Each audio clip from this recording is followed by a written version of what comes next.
I notice, and I'm watching like Fox News, CNN, MSNBC, reading some websites, and everybody keeps talking about how is it that we have this worldwide spread of anti-Semitism? When did this start? And actually, it's funny because it's all tied in with there are certain people that are, especially with this recent attack in San Diego in the shul, people are blaming it on, on Trump and white supremacists, and, it's all his fault and this and that and the other. The first thing I want to say is that anti-Semitism is not a partisan issue.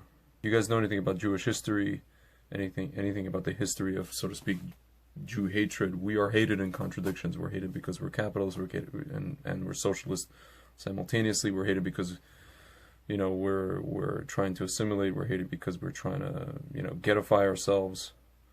We're hated because we are rich, because we're poor, because for wide variety of reasons, and they're opposite.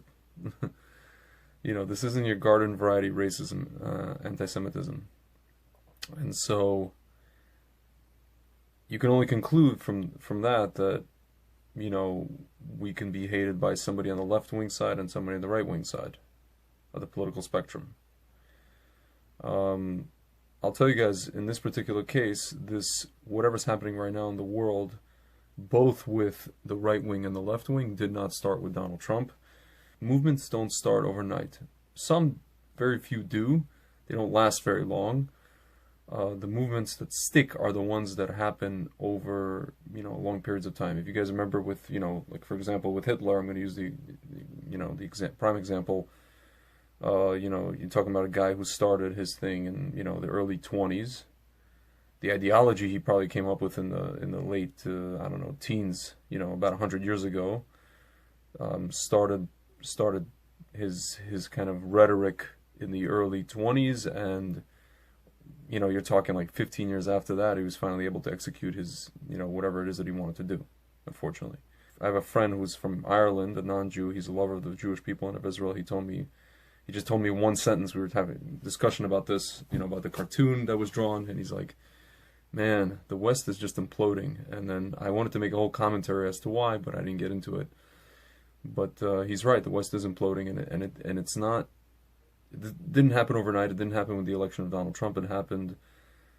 It's been happening for the past 15 years, maybe more. I'll tell you guys some stories from my own personal life. You're talking like something like, 2001. I distinctly remember I think it was first the Intifada was happening in Israel, and then 9/11 happened, and there was a lot of talk about the whole Israeli-Palestinian conflict, and then also when, the U.S. was going into Afghanistan, sending troops into Afghanistan, and I remember I was part of this community in New York of, I guess, underground music enthusiasts, underground house music. Back then it was more underground, now everything's mainstream. So in New York there was like this community of people, of DJs, enthusiasts, people who used to go to clubs, people who used to produce music, DJ. And I was a part of that. So we had a message board, and on that message board you could talk about music, you pretty much talk about anything. So we had a whole section where people would just bring up like political discussions, and I noticed that, first of all, I think it was like at least 80 to 90% of the people there were on the left, wing side of the political spectrum. This was like, you're talking like 2002, 2003. But back then, the opinions that were held by these people were not mainstream opinions. These were considered fringe. They were even the fringe of the left-wing side of the Democratic Party. They were considered the fringe. They would be like the Bernie Sanders wing, so to speak, or the Ocasio-Cortez wing, or the Ilhan Omar wing, except none of these three people that I just mentioned were considered mainstream thinkers of the Democratic Party. They were not the conversation, starters or the arbiters of Twitter, the Twitter vernacular, so to speak. But I noticed a pattern. There was a lot of people, as far as like Israel and Jews were concerned, all the conversations we'd be having, even back then, I remember 2002, 2003, you had like, people talking about stuff that you would only hear in like Protocols of Zion. I heard, we were talking about Israel, and I heard some people saying to me, you got Ashkenazi Jews, you don't even belong in Israel. You guys are like descendants of the Khazar, the Khazarian Empire and all this kind of stuff. When we know for a fact there's like Ashkenazi Jews are like 5% at best. The genetic testing that was been done, our DNA is like at best 5%, maybe 3% comes from the Khazarian Empire, which is a Central Asian empire. It was a king that converted to Judaism. The Ashkenazi Jews come from Israel. We were exiled just like the Sephardic Jews, except we went to Italy and then through Italy into Germany. That's why it's called Ashkenaz, which is the Ashkenaz River, through Germany and then to Poland, to Ukraine, to Russia, the Russian Empire, and stuff like that.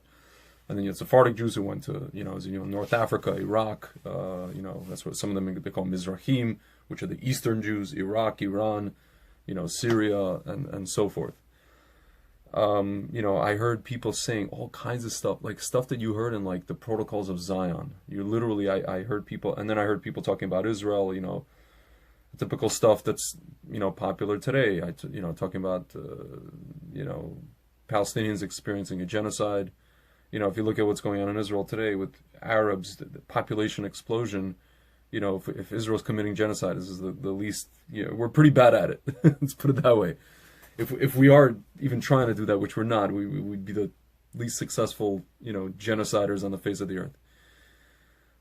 So then the Iraq War, happened in 2003, and what happened was, for the first time at that time, I heard the term being thrown around, the term neocon.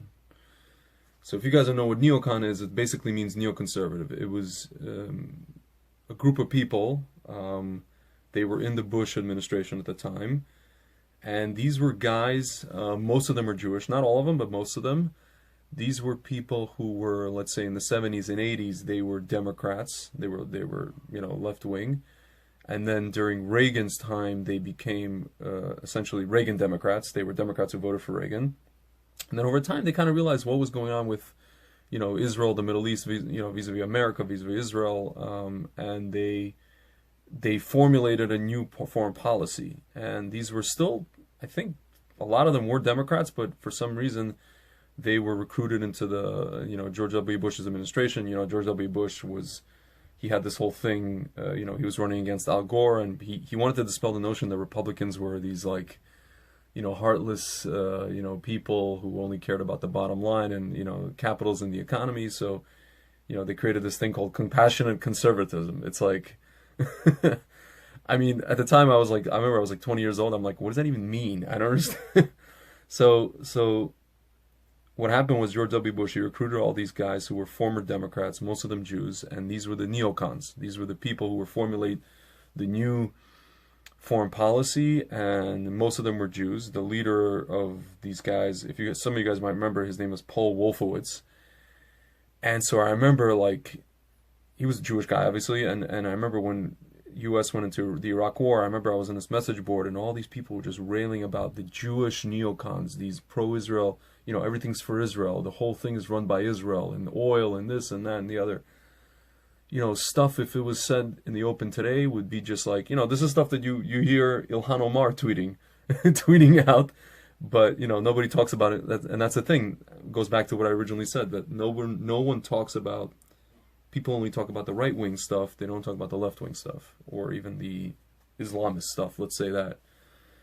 And it goes back to my point, that anti-Semitism is not a partisan thing. We should not make it a partisan thing. And it's not something that happened overnight. It's not something that started yesterday. It's not something that started with Trump. It may not even started, in 2001, 2002. Maybe it started before that.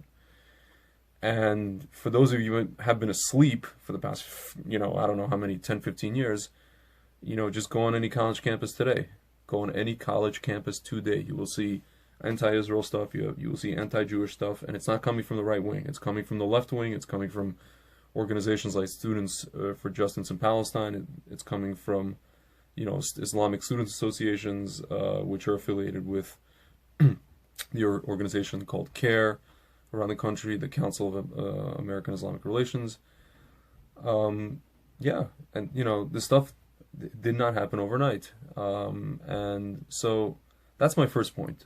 Friends, so the second point about anti-Semitism that I want to make is that I keep hearing people about, I especially heard it from the Rabbi Goldstein of the shul that was attacked in San Diego, that we have to figure out ways and we have to figure out solutions how to combat anti-Semitism.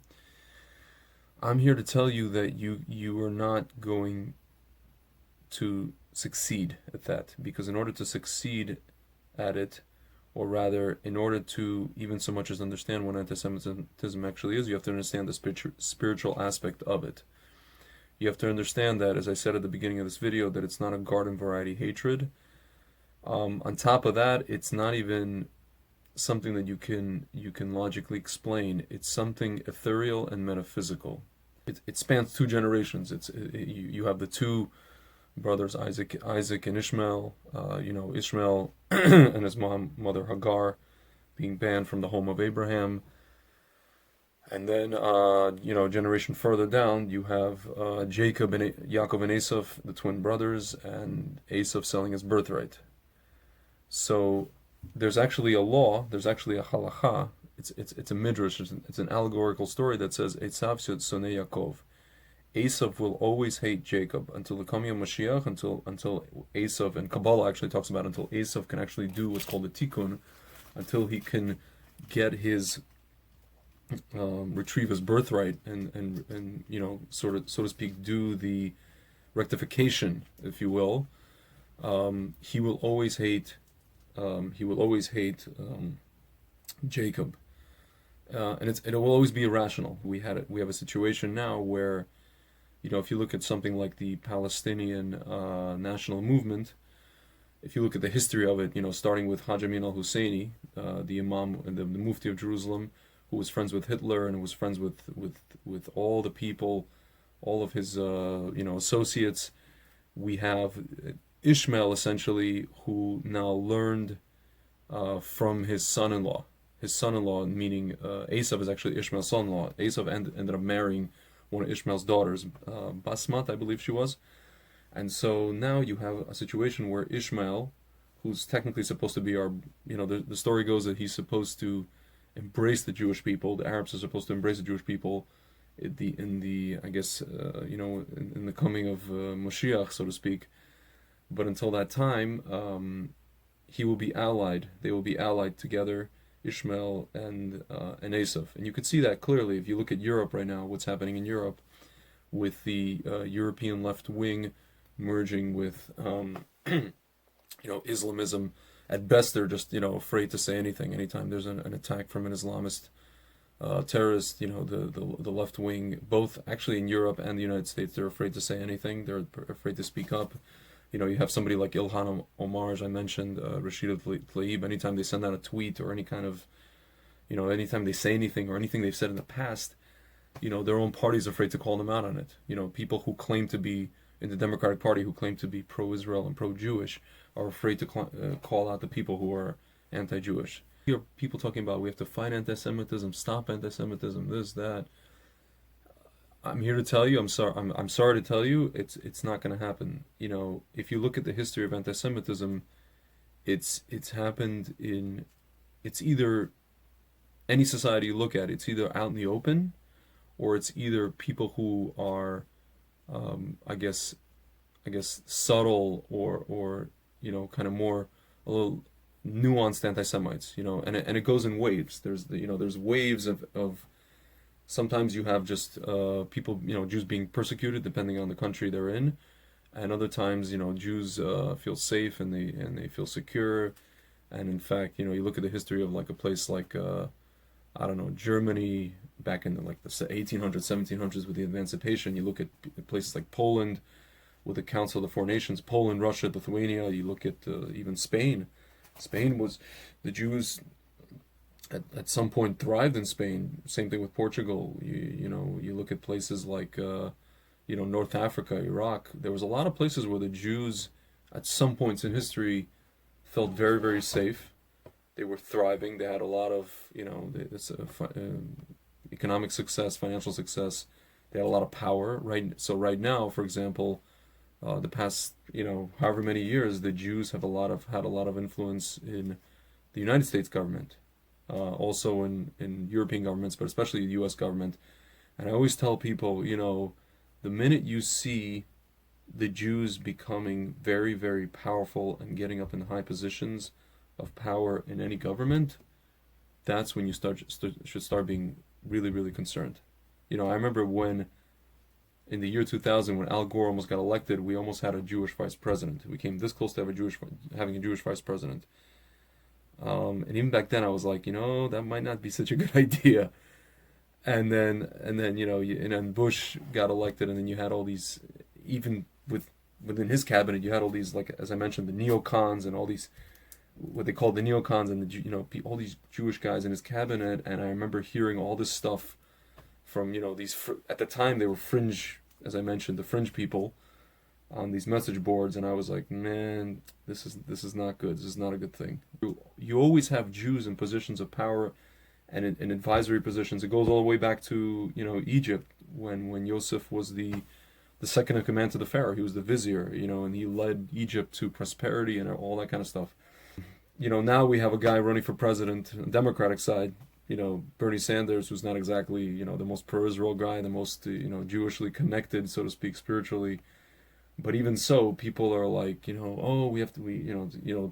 on the left-wing side, Jews especially, they're like, oh, it would be so great if we had a Jewish president. I'm like, you guys are just, cruising for a bruising, aren't you? You just setting yourself up for disaster. The first thing is, don't make this into a partisan issue, because it isn't. This didn't start overnight. This scourge of anti-Semitism did not start overnight. It started years and years and years ago, maybe even before the early 2000s, maybe even in the 90s. It's just a matter of like what's in vogue. The ones who are from the right-wing side, they're more comfortable, doing this whole garden variety stuff, with the whole, libels and the protocols of Zion and all these things, and talking about how the Jews do this and the Jews do that and the Talmud and this and that. With the left wing, they understand. They're very clever. People like Rashid Tlaib, people like Ilhan Omar, they're very clever. They understand that overt anti-Semitism is not in vogue. It's not good. You're gonna lose a lot of people, especially in the people who vote for your party. Most of the Jews in America. So let's go after Israel. Let's do this in a more kind of subtle way. But just because they're doing it in a subtle way doesn't mean that we don't see what they're doing. It's just very, very hidden. I can tell you that in Europe it's not so subtle. If you walk around places like England, Holland, Sweden, I've had friends telling me, friends from all those countries, Jewish people, they told me that it's, in France especially, that it's not, to be a Jew in those places is not a picnic. A lot of those people ended up making Aliyah to Israel. The funniest part to me is France. You have, if you come up to an Arab, on the streets of France, on the streets of Paris, and you ask him, why are you doing what you're doing? Why are you harassing the Jews? And I saw videos, and one guy said, because of what they're doing to our brothers and sisters in Palestine. And I want to ask these Arabs, I'm like, but do you realize what you're doing is you're harassing the Jews in France, and what do the Jews in France do? They get up and they leave and they go to Israel. So you guys are complaining that the Jews are invading, so to speak, Palestine, but you guys are causing more and more Jews to invade Palestine from the country that you live in, from France and other places, Sweden, Holland, Belgium, England, the list goes on. Don't make this into a partisan issue. Understand the spiritual roots of this issue of anti-Semitism. This is something that is going to be here forever till the end of time. It's just a matter of how we deal with it. It's just a matter of being vigilant. It's actually a matter of defending yourself. You're not going to re-educate the anti-Semite. You are not going to do that. Believe me, I've tried.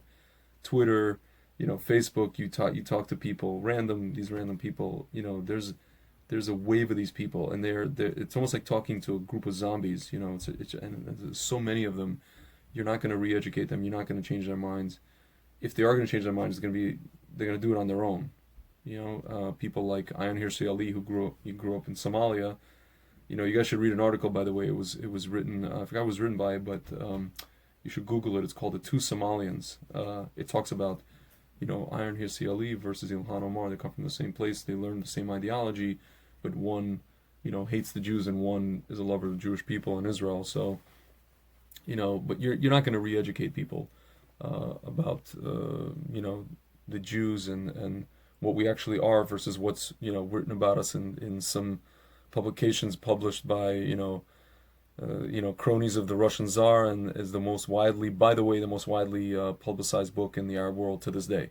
You go to Egypt, Syria, Lebanon, Protocols of Zion is the most widely publicized book. So at the end of the day, this kind of stuff, what I notice is that it divides Jews. We start arguing amongst each other. It's this guy's fault that people hate us, and this guy's fault.